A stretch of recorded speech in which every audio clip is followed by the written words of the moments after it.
Prezados amigos e amigas, nossa boa noite a todos.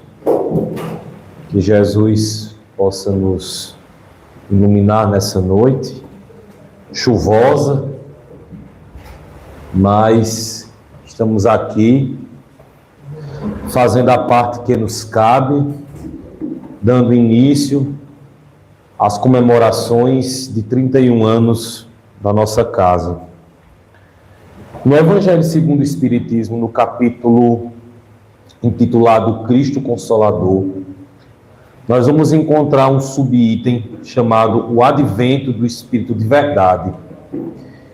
E nesse item do Advento do Espírito de Verdade, há uma citação, uma frase,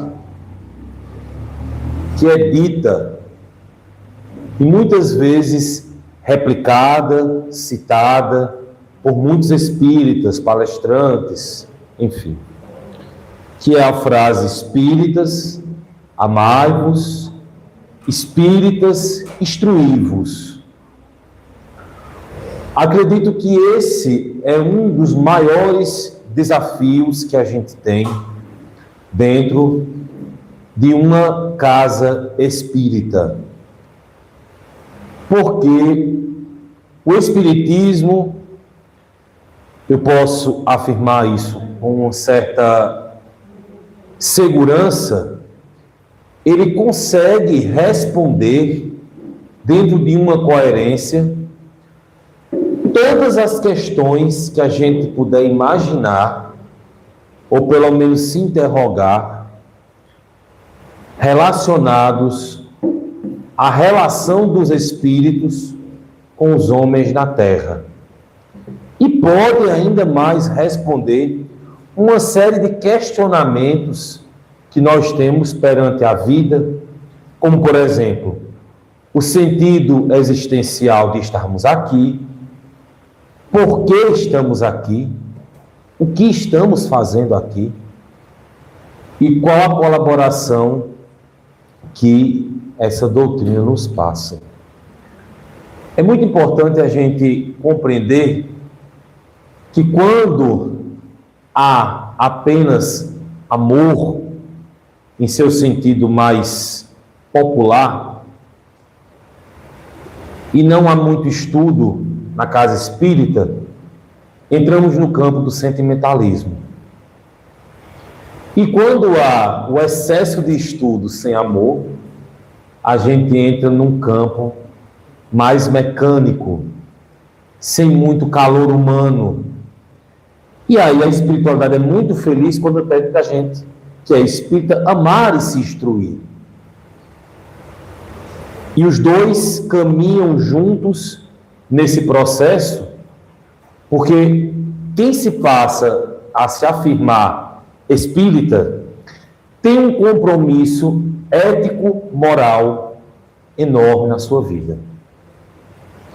Porque o grande diferencial do espiritismo, veja, quando falamos em diferencial, nós não estamos afirmando que o espiritismo é melhor ou pior do que qualquer crença religiosa. Mas o grande diferencial que o espiritismo nos traz são as consequências morais das nossas atitudes em vida e no pós-morte. Por que no pós-morte? Allan Kardec, o codificador do Espiritismo, ele conseguiu, felizmente, deixar um rico material de conhecimento teórico e prático a nível de transformação moral para aqueles que entram na casa espírita. Qual é o grande problema? É que a gente não tem estudado corretamente o espiritismo. Pulamos fases de estudo, optamos por estudar outras obras, às vezes até importantes, essenciais, mas não tão essenciais quanto aquelas que vão nos dar uma base para que nós tenhamos o que Kardec denominava de fé raciocinada. E tem muita gente que não gosta desse termo. Se é fé, não é raciocinada, mas é uma fé raciocinada porque ele nos mostra através dos fatos porque acreditamos, porque damos razão a um desses princípios que o Espiritismo traz. Um exemplo: reencarnação, a comunicabilidade com os espíritos.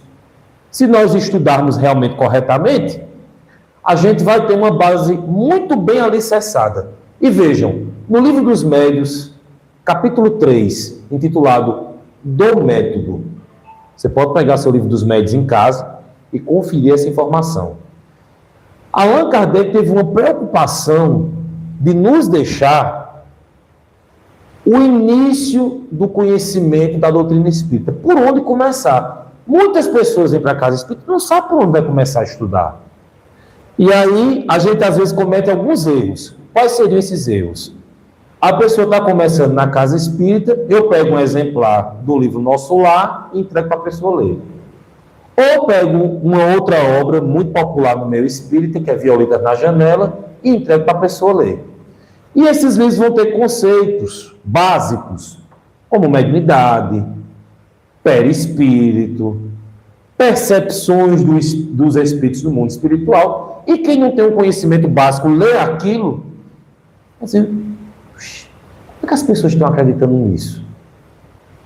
Como é que as pessoas não se questionam, falam que é uma fé raciocinada e começam a acreditar em aeróbus, colônia espiritual, outras percepções que não se tem uma base fixa. E isso colabora para a queda de adeptos que está acontecendo hoje no Espiritismo. O Espiritismo já vem há anos não crescendo em número de adeptos. E a gente mal vê as pessoas falarem nisso. O último censo registrou uma queda considerável de pessoas que são adeptos da doutrina espírita. E a gente tem que parar para raciocinar e pensar quais são as necessidades que hoje a população mais sofrida tem para que a gente possa trazer essa população para a casa espírita. O que é que eu posso trazer para dentro da casa que eu faço parte para trazer adeptos, não a nível de conversão, mas mostrar a riqueza que essa doutrina tem? E o primeiro passo é a boa compreensão e o bom estudo da doutrina, sem qualquer nível aqui de fanatismo. Voltando para o capítulo 3 do Livro dos Médiuns, que Kardec titula Do Método, ele vai trazer elencado as principais obras para aqueles que querem conhecer o Espiritismo. E a primeira obra que 99% dos espíritas não leem, que Kardec exige que se leia, é a obra O que é o Espiritismo. É a primeira obra que Kardec recomenda. Depois de ler o que é o Espiritismo, Kardec diz: ao finalizar a leitura dessa brochura, leia-se a segunda obra essencial, o Livro dos Espíritos. O Livro dos Espíritos. Lá você vai encontrar todo o corpo filosófico, ético da doutrina. Tendo esse conhecimento, partiremos para a parte prática, que é o terceiro livro que Kardec recomenda, o Livro dos Médiuns, que é o tratado prático, científico, da parte científica do Espiritismo. E terminando o Livro dos Médiuns, Kardec diz: após ler-se o Livro dos Médiuns, lê a Revista Espírita, os 12 volumes da Revista Espírita. Depois de ler os 12 volumes, aí você pode seguir a sequência que você quiser, para ver mais obras. Resumindo, são 23 obras do senhor Allan Kardec que a gente tem que ter um conhecimento melhor para a gente compreender o que é o Espiritismo. Se alguém te parar hoje na rua e perguntar como é que você define o Espiritismo, qual a resposta você daria? Se alguém perguntar o que é ser espírita a você, a gente teria hoje todo o conhecimento necessário para dizer o que é ser espírita, o que não é ser espírita, porque o codificador teve toda essa preocupação. E existe um discurso do senhor Allan Kardec em Bordeaux, na Revista Espírita de 1861, tem uma frase dele que eu acho excelente. Não há como compreender o Espiritismo com brincadeira. Kardec fala isso no discurso. Que você não consegue entender o Espiritismo se você gosta de ser levado pelo vento das circunstâncias. Se você não consegue se fixar para entender o maior objetivo que o Espiritismo tem, que é a nossa transformação moral. As pessoas entram na doutrina espírita extremamente interessadas só para ver as consequências dos fenômenos mediúnicos, ver a mediunidade. Mas se nós não passamos a compreender as consequências morais do seu bom e mau uso, as consequências das comunicações dos bons espíritos, dos espíritos necessitados, dos espíritos inferiores, se a gente não absorver naquela situação algo que possa me transformar numa pessoa melhor, a gente não está realizando o melhor objetivo do Espiritismo, que é o problema de transformação moral. Evidentemente, abordando que moralidade no sentido da doutrina espírita não é abordar a santidade. Não. Está completamente longe falar-se em moralidade no Espiritismo e falar de santidade. Kardec até tentou falar de santidade no Espiritismo, associando a perfeição, e perguntou ao Espírito Erasto, no Livro dos Médios, se existiriam médios perfeitos. E Erasto responde: qual de vós pode vos considerar perfeito? Porque eles sabem que ainda predomina em nós as fraquezas, as mazelas humanas que a gente carrega, mas nem por isso a gente pode estacionar e não querer se melhorar. Porque é um compromisso que a gente tem com a gente. Às vezes as nossas preocupações com a casa espírita é quando a gente deixa de vir para a casa espírita porque não se dá bem com alguém. Ou alguém retira a nossa paz, retira o nosso equilíbrio. Mas o nosso compromisso não são com as pessoas que retiram a nossa paz. O nosso compromisso é com a causa espírita, é com a minha necessidade interior. Porque quem mais precisa sou eu. Quem mais necessita sou eu. Quem mais precisa dessa cirurgia moral, como o Espírito Lancelli fala, através de João Nunes Maia, no livro Cirurgia Moral, que é um livro pequenininho que ele tem, sou eu. Eu não posso estar aqui achando que eu vou encontrar um mar florido de flores perfumadas. Haverá momentos que pessoas vão discordar da forma que eu penso. Até se pode, porque Kardec fala que o livre-arbítrio, ele dignifica o homem. Nós temos o livre-arbítrio de pensar ou de achar o que a gente bem entender. Desde que esse livre-arbítrio não seja colocado dentro do que o Espiritismo prega. Porque se a gente coloca o que a gente pensa dentro do Espiritismo, a gente entra no campo do achismo. Aí eu acho que é assim. Não, eu acho que você não devia fazer isso. Calma. Vamos ver o que é que o codificador fala. Porque existem inúmeras situações que a gente nem sequer imagina que o codificador fala. Tem um livro que é Viagem Espírita, de 1862. Eu cito muito esse livro aqui, porque eu acho que é um dos livros mais fantásticos do senhor Kardec. A gente vai ver uma série de colocações de Kardec a respeito da doutrina espírita. Colocações que são importantes para a gente saber. E até colocações que nos botam a responsabilidade de nos afirmarmos espíritas. Como espírita, o mais necessitado na casa espírita, sendo eu trabalhador ou não, sou eu. Eu que tenho que fazer uma análise para comigo de como, Evaldo bem falou no início, eu tenho me portado como voluntário, como médium, como palestrante, como conversador, como frequentador. Por quê, meus amigos?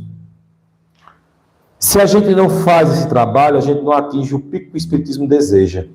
E também, quando isso não é realizado, quando isso não é feito, nós vamos encontrar espíritas desencarnados em processo de sofrimento no mundo espiritual.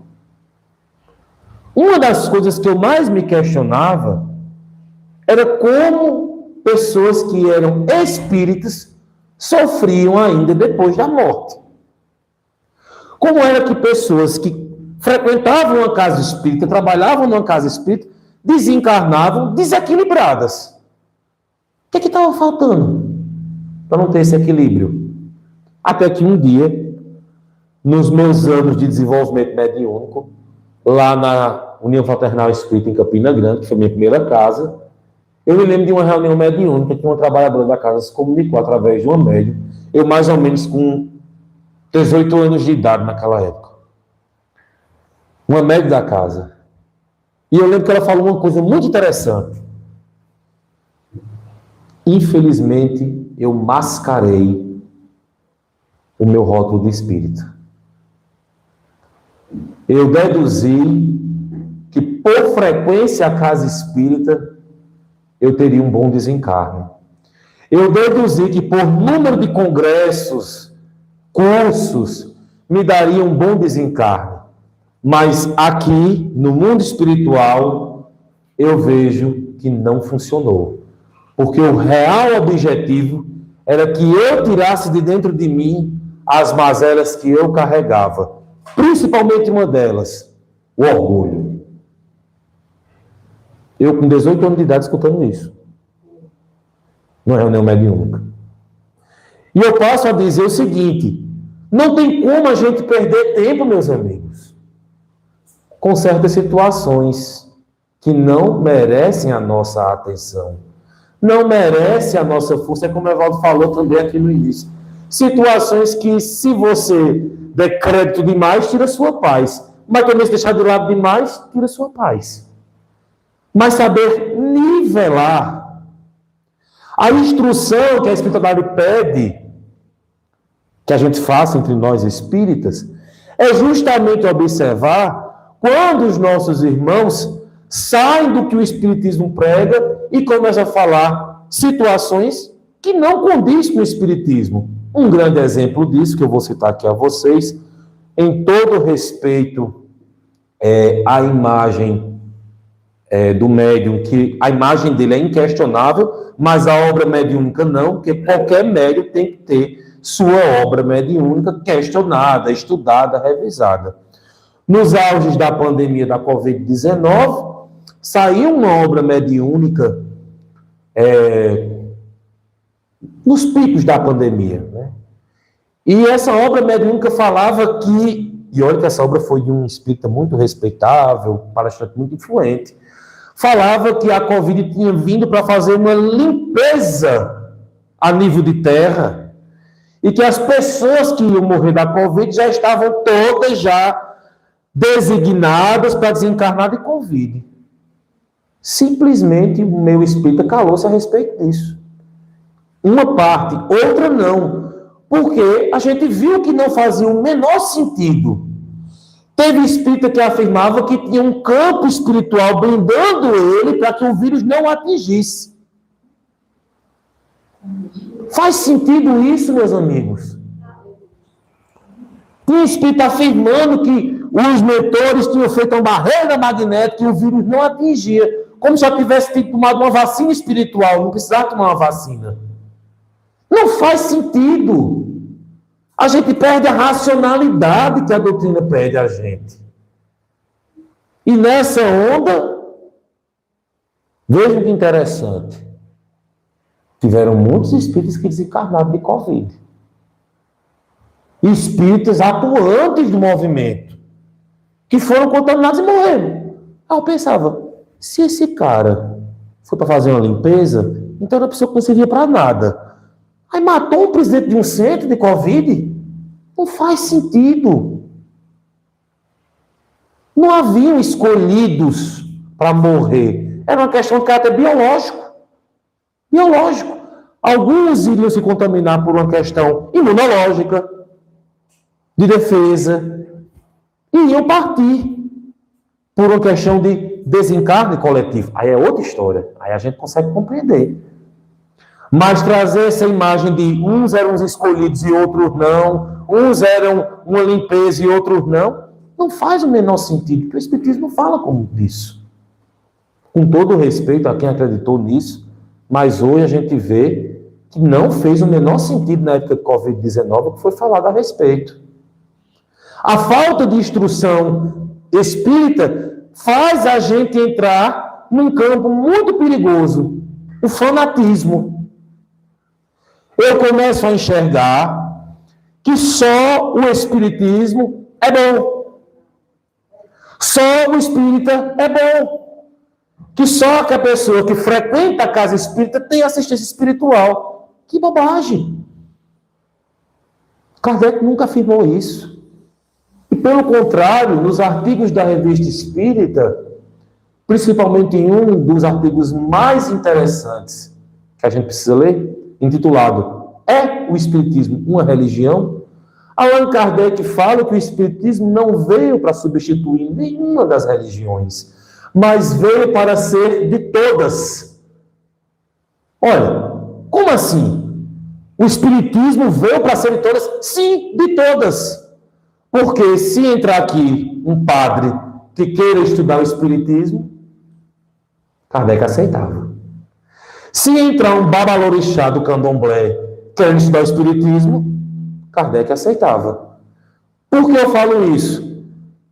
No livro Viagem Espírita de 1862, existe um capítulo chamado Regulamento da Formação da Sociedade Espírita. E um dos itens do regulamento, Kardec exige: é preciso que seja respeitada a crença religiosa dos participantes da Sociedade Espírita Parisiense. E, em sua grande maioria, eram adeptos de outras religiões. Católicos, muçulmanos. Kardec fala de um muçulmano espírita. E que deixava cada um seguir a crença que desejasse. E com o estudo do Espiritismo, aquilo que não houvesse coerência na sua crença religiosa, a pessoa ia deixando de lado. Meus amigos, isso é fantástico.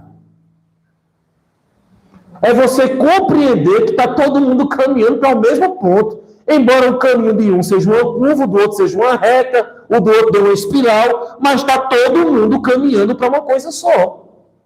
Sem desmerecer absolutamente ninguém. Na riqueza que nós temos hoje a nível de Brasil, culturalmente, espiritualmente falando, eu tenho certeza que se o senhor Kardec fosse vivo, ele tinha viajado para o Brasil e tinha vindo para cá estudar a espiritualidade brasileira. De tão rica que é. Quem é médio vidente sabe o que eu estou falando. A gente fecha os olhos quando está um caboclo, está um preto velho, está um cigano dentro da reunião mediúnica, está freira, está padre, padre obsessor, freira obsessora, escravo obsessor. É uma multissingularidade de espíritos que estão na igreja do Brasil, que eu tenho certeza que Kardec vinha para cá conhecer, estudar e até mesmo fazer o trabalho que ele fazia de instrução. De instrução. Porque esse era o real objetivo da doutrina espírita. E sabem qual é a maior preocupação que Kardec tinha? Allan Kardec tinha uma preocupação com os maus espíritas. Mal espírita? Como assim, Ítalo? Sim, o mal espírita. Ele não fala mal espírita, mas nos dá um clique dessa ideia no Evangelho segundo o Espiritismo, no capítulo Sede Perfeitos, no subitem os bons espíritas. Então, se tem bom espírita, tem mau espírita.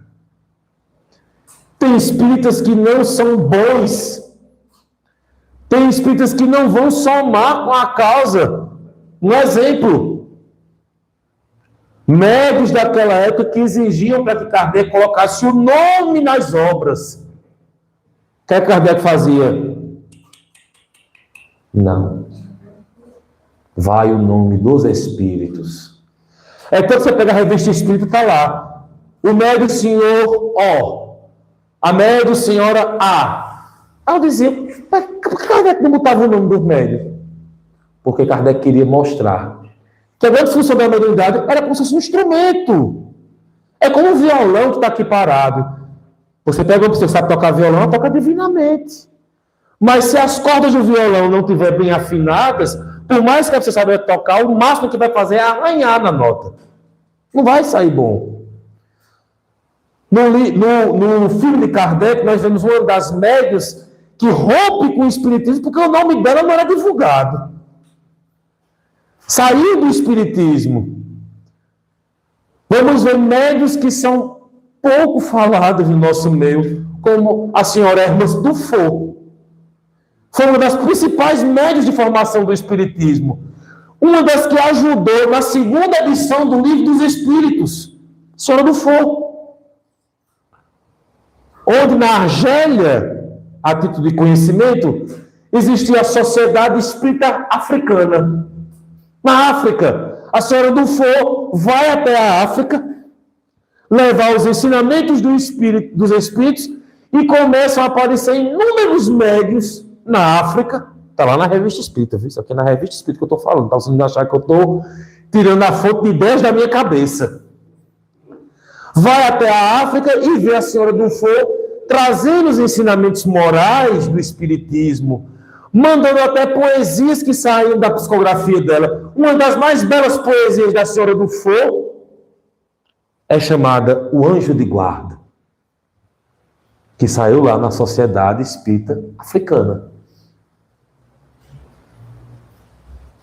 E a preocupação que Kardec tinha era que os espíritas se desentendessem. Não faz o sentido espíritas estar brigando uns com os outros.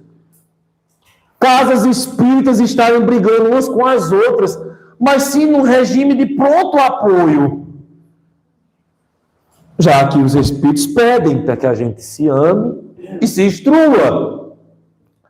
Ou fazendo muito, como algumas casas na cidade de Campina Grande têm se encontrado com a gente, quando a gente tem tido contato, e diz, a gente está indicando pessoas da nossa casa para fazer tratamento espiritual lá em Esperança. O que há de mal nisso? Nada. Porque está todo mundo caminhando junto. E a função que os grupos espíritas têm que ter é de somar uns com os outros. Tem grupos que vão se dedicar mais, e Kardec também fala sobre isso na Revista Espírita, a questão da exposição doutrinária. Excelente. Outros vão se voltar para a parte mais científica do espiritismo, a parte prática do espiritismo. Lembrando que, se você compreender a parte moralizante da parte científica do espiritismo, você é obrigado, pela sua consciência, a ser uma pessoa melhor. Eu sou obrigado. Se eu tenho contatos com espíritos que ficam apegados a bobagens da Terra, bobagens, eu preciso superar o que aquele espírito sente. Chega um espírito cheio de ódio para cima de mim. Fica perto de mim. O que eu tenho que fazer? Andar na mesma faixa de ódio dele? Não. Eu preciso mostrar àquele irmão que não tem mais como estar apegado a essa faixa, mas o meu exemplo vai arrastá-lo para que ele se torne melhor. É o meu exemplo. Exemplificar é a maior prevenção contra a obsessão espiritual. É exemplificar. Atos, palavras, vivências. Fora daqui. Gosto muito de Evaldo, mas imagina eu morando na casa de Evaldo com ele. Tenho muito amor por Ângelo, mas imagine eu e Ângelo dentro da mesma casa, 2 metros se batendo. Dos portões dessa casa, meus amigos, é onde está o desafio Porque as pessoas vão chegar aqui contando problemas que vão sacudir a nossa moralidade, e a gente não pode se colocar acima dos outros. Pessoas que vão chegar aqui falando que estão com todos os tipos de vício possível. Eu não vou falar com essa pessoa não, porque ela é muito impura. E eu, como sou um bom médium, e sou um médium, não vou ter contato com essa pessoa para não me contaminar com as energias dela. Que barbaridade! Se fosse para o Cristo se contaminar com a quantidade de gente impura que abraçava ele, Jesus tinha implodido. E nem por isso deixou de ter contato com prostitutas, com pessoas desregradas sexualmente. Porque vocês acham que naquela época de Jesus não tinha desregramento? Acho que era a época que mais tinha. Com pessoas que não tinham boa fama, com pessoas que não eram, porque o cara não veio para cá para ficar perto dos sãos, mas de doentes. Aí eu tenho um mestre que só anda com gente perturbada, eu vou me eximir de estar perto dos perturbados? Não, é perto dos perturbados que a gente fica melhor. Porque é a massa que está precisando de socorro. Hoje nós estamos tendo aí um aumento no número de suicídios. Um aumento gigantesco em suicídios. O que a Casa Espírita está fazendo hoje para não ter mais suicídio? Só falar em vale do suicídio não está mais convencendo ninguém, não. Só falar de que quando você se suicida, vai sentir os vermes te corroendo, não está convencendo mais ninguém. Pelo contrário, eu tenho que mostrar a essas pessoas o prazer que o Espiritismo nos traz em viver. Porque traz. O Espiritismo traz prazer em você estar vivo, encarnado, aqui, mesmo cheio de limitações. E o que é mais engraçado? Quem está aqui não quer ir para lá. E quem está lá não quer vir para cá. É uma questão a se pensar. A gente não quer sair daqui, não quer ir para lá. E quem já está lá não quer vir para cá. Fica com medo de fim. Essas situações têm que trazer a gente para uma reflexão. Nós precisamos compreender que uma casa espírita precisa ser um órgão de união. Não é de disputa. Não existe figuras mais importantes do que outras dentro da casa espírita. Tudo é critério de organização. Presidente, palestrante, vice-secretário, subsecretário, vice-presidente. Porque tem que organizar, que a gente não pode pegar tudo isso aí se for uma pessoa só. Mas isso não quer dizer absolutamente nada. Se não fizermos a casa espírita um ambiente de acolhimento para nós. Eu preciso estar aqui na casa espírita me sentindo bem, me sentindo à vontade. Eu não posso estar aqui imposto, por imposição, porque o Espiritismo não impõe você a nada. O Espiritismo não impõe ninguém a nada. Agora ele vai te orientar. Orientar e impor são duas situações completamente diferentes. O Espiritismo ele dá essa liberdade porque ele me orienta. Então o Espiritismo me mostra que eu não posso guardar mágoa no meu coração, porque a mágoa está atrelada ao sentimento de orgulho, e o orgulho é a chaga da humanidade, como Erasto fala no livro do Evangelho segundo o Espiritismo. Me mostra que o que atrai os espíritos inferiores são as minhas inferioridades, são os meus desequilíbrios. Então eu que tenho que me equilibrar. Então eu preciso estar aqui na casa espírita por mim e compreendendo a todos nos limites que cada um impõe. Evidentemente há momentos que a gente vai se estranhar com alguém, vai se irritar, vai falar o que não deve, até porque o nosso lado humano impera. Mas se nós estamos preocupados mais com a obra da causa espírita, a gente não rompe, meus amigos.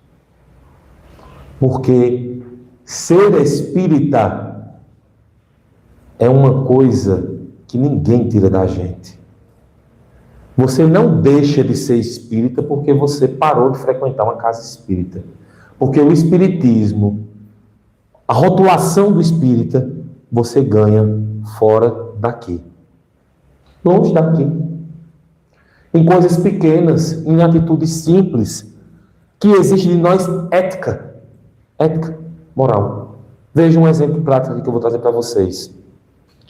Eu trabalho com uma pessoa que já faz um bom tempo que ela disse que não é mais espírita. Tudo bem, ótimo. Uma certa feita, um cliente passou um troco errado, estudei R$10 a mais, R$20 a mais, eu não me lembro direito. E eu fiquei observando. Ela chamou-se e disse, você me deu dinheiro a mais, toma aqui de volta. Aí devolveu, o cliente foi embora, eu parei assim, fiquei olhando para ela, com um riso na boca. Fiz, o que foi? Aí eu disse, tu foi espírita agora. Por que? Eu disse, porque você fez o que era para ser feito. Não tinha holofotes aqui te olhando, não tinham pessoas te observando, só tinha eu, e você parou o rapaz e disse, eu lhe dei um troco errado. Você poderia muito bem fazer diferente, dizer, Ítalo, o senhorzinho deu um dinheiro a mais, vamos repartir no meu, 5 para mim, 5 para você. Quantas pessoas não fazem isso?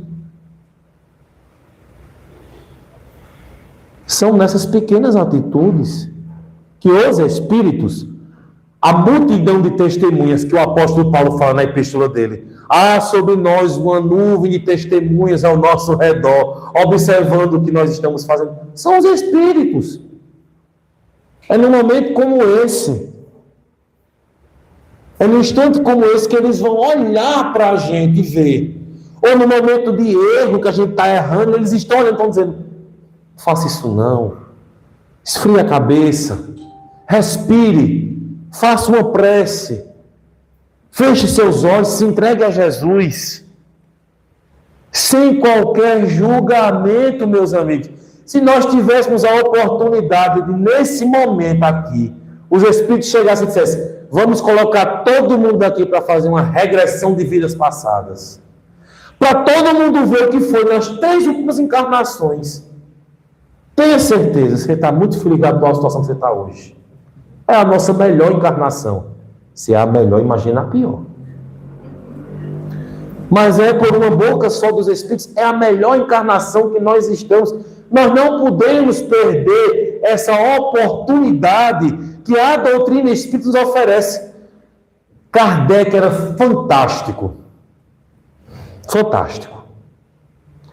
Os médios da Sociedade Parisiense, quando desencarnavam, Kardec evocava os espíritos dos médios para perguntar se eles conseguiram melhorarem no mundo espiritual com o auxílio do espiritismo na Terra. Temos um diálogo de Kardec com das médias da Sociedade Parisiense, ele interrogando o espírito da média trabalhadora, perguntando se o espiritismo realmente foi eficaz na vida dela para ser uma pessoa melhor. E a média começa a responder, ai de mim se não fosse o espiritismo. Ai de mim se não fosse as consciências que o espiritismo, a instrução que o espiritismo me trouxe, o amor que o espiritismo me trouxe. A média começa a falar com Kardec. Veja que interessante. Hoje em dia, espíritos de médicos que já desencarnaram só vão se comunicar na reunião médica para dizer que estão sofrendo. Por quê? Por que estão sofrendo? Será que a nossa forma de fazer espiritismo não está ficando um pouco mais distante de Kardec e nós estamos mirando mais dentro de uma vertente neopentecostal, mais católica? Nada contra essas crenças, mas o espiritismo tem sua forma de trabalhar. E eu não posso fazer espiritismo sem espírito. Posso? Porque se fosse sem espírito, Kardec não tinha feito nada.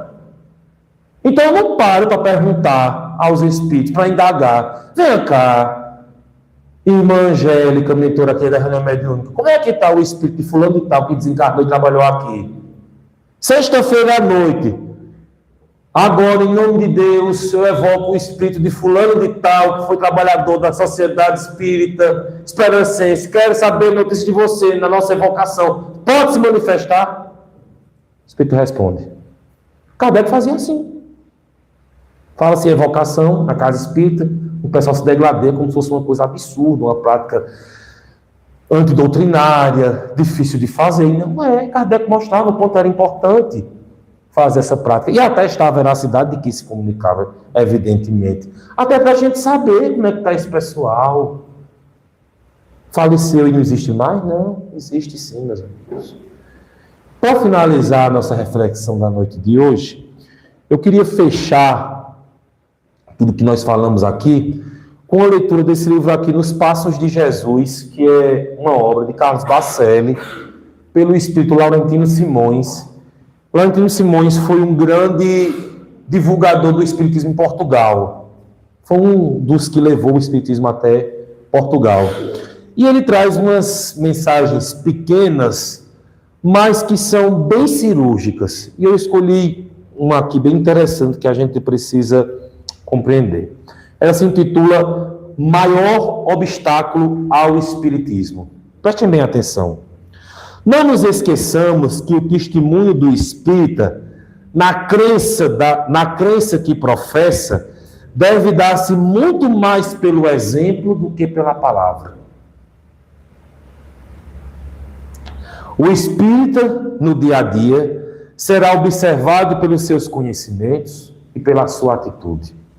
Interessante. Muitos relutam em abraçar o espiritismo, nele reconhecendo o cristianismo restaurado, mas não se esquecem de exigir de quem o professa uma conduta cristã irrepreensível.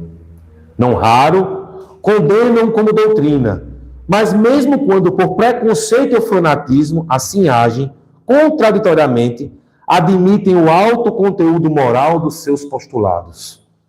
Por esse motivo, não há de quem a sociedade espere tantos exemplos de vivência do Evangelho quanto são esperados por parte do Espírita.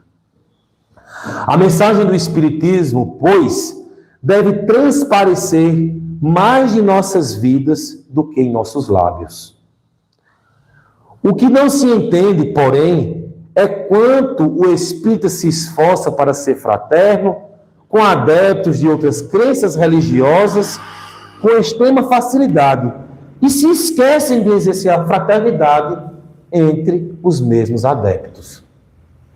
Talvez o maior obstáculo que o Espiritismo vem esbarrando na atualidade para a sua maior propagação seja justamente o desentendimento generalizado entre os seus profitentes.